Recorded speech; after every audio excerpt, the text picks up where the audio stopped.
സവാളയോ ഉള്ളിയോ ഒന്നും വഴറ്റാതെ അധികം വെളിച്ചെണ്ണ ഉപയോഗിക്കാതെയും തേങ്ങ വറുത്തരക്കാതെയും വറുത്തരച്ച രീതിയിൽ തന്നെ തയ്യാറാക്കാൻ പറ്റിയ കൊഴുപ്പേറിയ അടിപൊളി ടേസ്റ്റുള്ള ഒരു മീൻ കറിയാണ് ഇന്ന് നമ്മൾ ഉണ്ടാക്കാൻ പോണത്.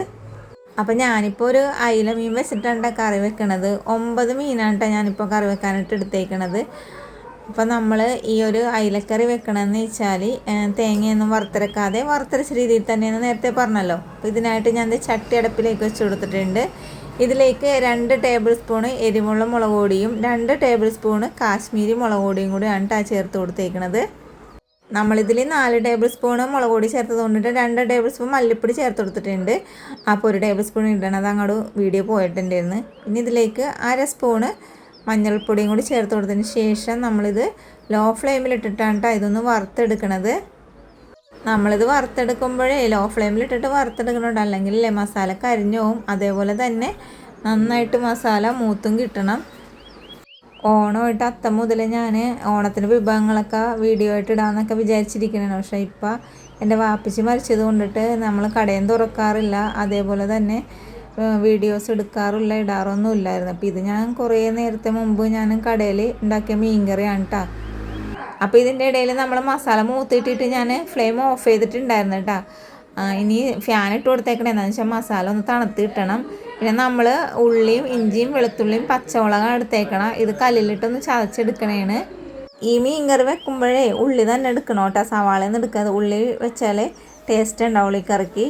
അപ്പോൾ അതേ നമ്മൾ ഈ ഉള്ളിയൊക്കെ ചതച്ചത് ആ മസാലയൊക്കെ ഇട്ട് കൊടുത്തിട്ടുണ്ട്. ഇനി ഒരു തക്കാളി എടുത്തിട്ടുണ്ടായിരുന്നല്ല, ആ ഒരു തക്കാളിയും കൂടി ഇതിലേക്ക് അരിഞ്ഞിട്ട് കൊടുത്തിട്ടുണ്ട്. തക്കാളി എടുക്കുമ്പോഴേ നല്ല പഴുത്ത തക്കാളിയൊക്കെ എടുക്കണം കേട്ടോ, എന്നാലേ ആ തക്കാളിയുടെ ടേസ്റ്റ് ഈ ഒരു മീൻ കറിക്ക് ഉണ്ടാവുള്ളൂ. ഇനി ഇതിലേക്ക് കുറച്ച് കറിവേപ്പിലയും അതേപോലെ ആവശ്യത്തിനുള്ള ഉപ്പും കുറച്ച് പച്ച വെളിച്ചെണ്ണയും കൂടി ഞാൻ ഇതിലേക്ക് ഒഴിച്ചു കൊടുക്കുന്നുണ്ട്. ഇനി നമുക്കിതിലേക്ക് ആവശ്യത്തിനുള്ള പുളിയും കൂടി ചേർത്ത് കൊടുക്കാം. എന്നിട്ട് നന്നായിട്ട് കൈകൊണ്ട് കുഴച്ചെടുക്കണം. കുഴച്ചെടുക്കുമ്പോഴേ ഈ ഉള്ളി അതേപോലെ തന്നെ പച്ചമുളക് പിന്നെ എല്ലാം തക്കാളി എല്ലാം കൂടി അതൊക്കെ നന്നായിട്ട് കൈകൊണ്ട് തിരുമ്മി യോജിപ്പിക്കണുണ്ട്. അപ്പോൾ അതിൻ്റെ നീരൊക്കെ നമ്മുടെ ഈ കറിയിലേക്ക് ഇറങ്ങി വരുമ്പോൾ കറിക്ക് നല്ല ടേസ്റ്റ് ഉണ്ടാവും. ഏകദേശം ഒരു 5 മിനിറ്റോളം കുഴച്ചെടുക്കണുണ്ട്. എന്നിട്ട് വേണം ഇതിലേക്ക് ആവശ്യത്തിനുള്ള വെള്ളം ഒഴിച്ച് കൊടുക്കാൻ വേണ്ടിയിട്ട്.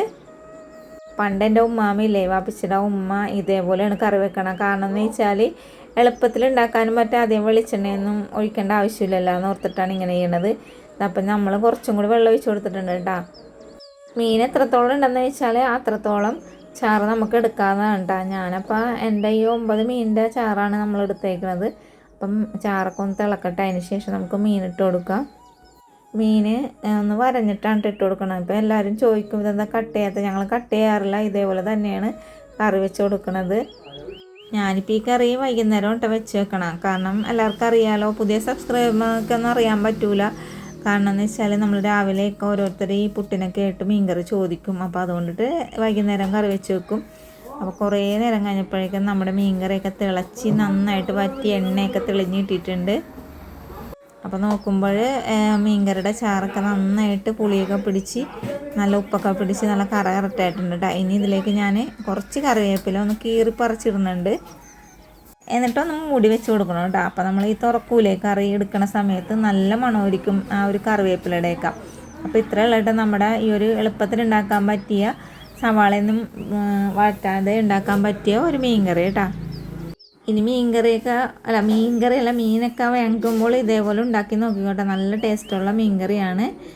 അപ്പം നമ്മുടെ ചാനൽ സപ്പോർട്ട് ചെയ്യാതെ കാണുന്നുണ്ടെങ്കിൽ സപ്പോർട്ട് ചെയ്യാനും ലൈക്ക് ചെയ്യാനും ഷെയർ ചെയ്യാനും നിങ്ങളുടെ ഈ ഒരു വീഡിയോ കണ്ടിട്ടുള്ള അഭിപ്രായങ്ങളൊക്കെ കമൻറ്റ് ബോക്സിലൂടെ അറിയിക്കാനും മറക്കരുത്. നമ്മുടെ വീഡിയോ കണ്ടതിന് ഒരുപാട് നന്ദി. Thank you.